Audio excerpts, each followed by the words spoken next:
Daerah Yogyakarta yang termasuk dalam daerah rawan bencana terletak di daerah Gunung Kidul dan Kulon Progo. Sebagai daerah yang rawan bencana, masyarakat yang ada di dalamnya tentu harus diberikan informasi mengenai bencana alam. Apa yang harus dilakukan sebelum terjadi bencana atau upaya pencegahan, pada saat terjadinya bencana, dan apa yang harus dilakukan setelah terjadinya bencana. Dengan adanya buku saku ini, diharapkan dapat menjadi buku pegangan masyarakat yang dapat diakses di mana saja dan kapan saja.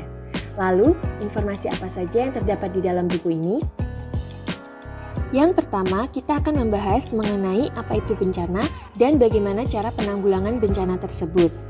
Menurut Undang-Undang Nomor 24 Tahun 2007 tentang Penanggulangan Bencana, bencana merupakan rangkaian peristiwa yang mengancam dan mengganggu kehidupan dan penghidupan masyarakat yang disebabkan baik oleh faktor alam dan atau non-alam maupun manusia, sehingga mengakibatkan korban jiwa, kerusakan lingkungan, kerugian harta benda, dan dampak psikologis. Berdasarkan Undang-Undang Nomor 24 Tahun 2007, buku saku tanggap bencana dapat diimplementasikan dengan melihat potensi bencana alam yang terjadi. Potensi terbesar terjadinya bencana alam di daerah Yogyakarta, yaitu bencana banjir dan tanah longsor.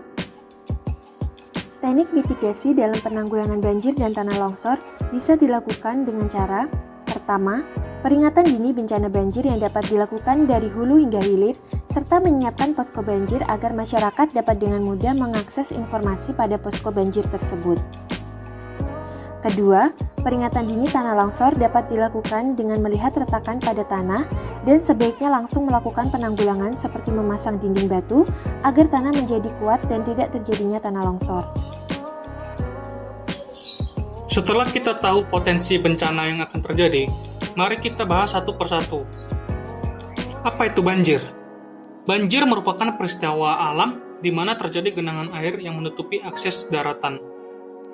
Biasanya banjir disebabkan oleh debit air yang berlebihan sehingga saluran pembuangan tidak dapat mengalir semestinya.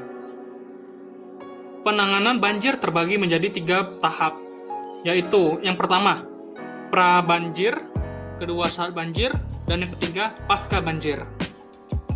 Penanganan saat pra-banjir. 1. Memantau berita informasi mengenai banjir ataupun cuaca. Kedua, menyimpan dokumen penting ke tempat yang tidak dapat dijangkau oleh banjir. Penanganan saat banjir terjadi. 1. Waspada terhadap arus bawah banjir. 2. Bersihkan dan siapkan penampungan air bersih. 3. Segera menuju tempat yang lebih tinggi ataupun aman. Penanganan pasca banjir. 1. Menghindari genangan air, waspada terhadap aliran listrik. 2. Waspada terhadap binatang liar yang hanyut saat sedang membersihkan rumah. Pengendalian longsor dibagi menjadi 2 cara, yaitu secara vegetatif dan mekanik. Pengendalian longsor secara vegetatif yaitu dengan cara menanam tanaman yang dapat membantu untuk mencegah longsor. Ada beberapa hal yang harus diperhatikan dalam menanam tanaman pencegah longsor, yaitu pertama, pemilihan tanaman. Tanaman yang dipilih harus mudah beradaptasi dengan lingkungan, cepat tumbuh, memiliki akar yang rapat dan dalam. Lalu untuk cara penanamannya, ditanam dengan jarak antara kanopinya, tanaman rapat menutupi permukaan tanah, dan menggunakan biji agar perakarannya lebih dalam dan kuat. Pengendalian longsor secara mekanik yaitu dengan menggunakan ilmu teknik sipil yang akan diterapkan sebagai bentuk pencegahan longsor. Pengendalian longsor dengan cara mekanik dapat menggunakan beberapa cara, yaitu pertama, saluran drainase.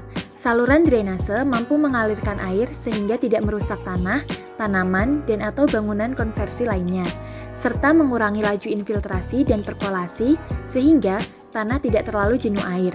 Saluran drainase sendiri dibedakan berdasarkan bentuknya, seperti saluran pengelak, saluran teras, saluran pembuangan air, dan bangunan terjunan air. Yang kedua, bangunan penahan material longsor. Bangunan penahan material longsor berupa dinding atau bangunan yang digunakan untuk menahan tanah agar tidak terjadi pergeseran. Terdapat beberapa bangunan penahan material longsor, yaitu bronjong, sumbat jurang bronjong silinder, bangunan penguat tebing, dan trap-trap teras ring. Yang ketiga, Dam pengendali sistem susunan batuan lepas. Dam pengendali sistem susunan batuan lepas mampu menampung erosi, aliran permukaan, dan material longsor yang berasal dari lahan bagian atas. Yang terakhir adalah dam pengendali sistem bangunan permanen. Dam pengendali sistem bangunan permanen merupakan prioritas terakhir dari metode pengendalian longsor secara mekanik, karena sistem ini membutuhkan biaya yang sangat mahal dan hanya dilakukan apabila metode lain sudah tidak efektif atau tidak mampu lagi mengendalikan longsor.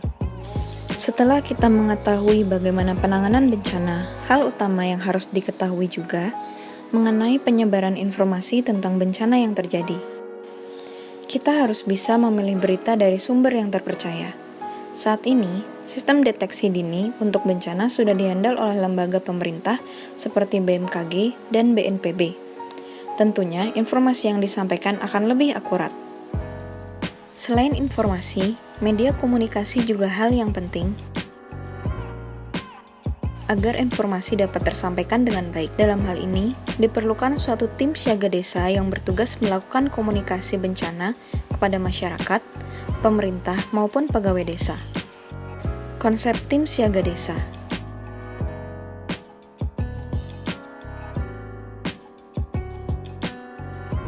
Tahapan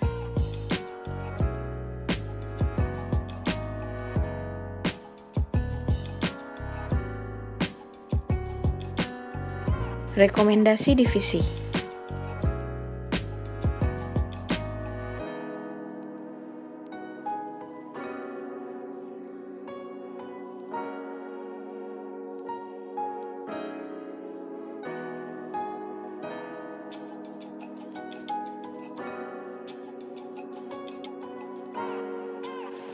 Penanggulangan bencana pada tahap rehabilitasi pasca bencana. Sebelumnya, informasi pencegahan bencana telah dibahas. Berikutnya akan dibahas upaya apa saja yang dapat dilakukan masyarakat pasca bencana. Menurut Undang-Undang Peraturan Daerah Kabupaten Gunung Kidul Nomor 6 Tahun 2013 tentang penyelenggaraan penanggulangan bencana, ketika masyarakat mengalami suatu bencana dan bencana tersebut sudah terjadi, maka kehidupan masyarakat setelah terjadinya bencana akan dilindungi oleh pemerintah daerah. Pasal yang menjelaskan rehabilitasi pasca bencana, Pasal 56 tentang rehabilitasi prioritas, Pasal 57 tentang rencana rehabilitasi, Pasal 58 tentang rehabilitasi yang dilaksanakan oleh pemerintah, Pasal 59 tentang rehabilitasi oleh pemerintah untuk mengembalikan kearifan lokal, Pasal 60 tentang rehabilitasi yang dilaksanakan oleh SKPD. Nah, setelah kita mengetahui mengenai peraturan yang mengatur penanganan pasca bencana, selanjutnya pemulihan pasca bencana juga bisa dilakukan melalui program pemberdayaan masyarakat. Apa itu program pemberdayaan? Mari kita lihat informasinya. Program pemberdayaan masyarakat merupakan suatu upaya untuk menciptakan masyarakat yang bisa mandiri dan berinisiatif untuk memulai proses aktivitas sosial dalam memperbaiki kondisi diri sendiri maupun keluarga dengan cara memperkuat potensi yang dimiliki. Upaya pemberdayaan masyarakat bisa dilakukan dengan cara yang pertama, pengembangan sumber daya manusia melalui pelatihan keterampilan masyarakat sehingga dapat terwujud SDM yang berkualitas. Yang kedua, pengembangan kemampuan dalam permodalan. Untuk mendukung terlaksananya proses pemberdayaan, terdapat beberapa sistem atau kebijakan yang akan membantu modal usaha masyarakat melalui lembaga keuangan seperti kredit usaha tani, kredit usaha rakyat, kredit modal kerja usaha kecil dan menengah. Lalu yang ketiga, ada pengembangan lembaga ekonomi rakyat. Pengembangan kelembagaan ekonomi rakyat tumbuh dari, oleh, dan untuk kepentingan rakyat, berdasarkan asas kekeluargaan yang dapat dilakukan melalui pembinaan masyarakat di bidang ekonomi secara berkelompok. Jadi, seperti itu informasi mengenai upaya yang bisa dilakukan ketika pra-bencana, tanggap darurat, dan pasca bencana. Selanjutnya, akan disampaikan informasi mengenai bagaimana pendesanan buku saku ini. Pendesanan buku saku ini dilakukan berdasarkan buku Mario Garcia, Pure Design, yang berisikan tata cara pendesanan surat kabar ataupun majalah yang baik dan benar. Sekian video buku saku penanganan bencana. Semoga video ini dapat bermanfaat.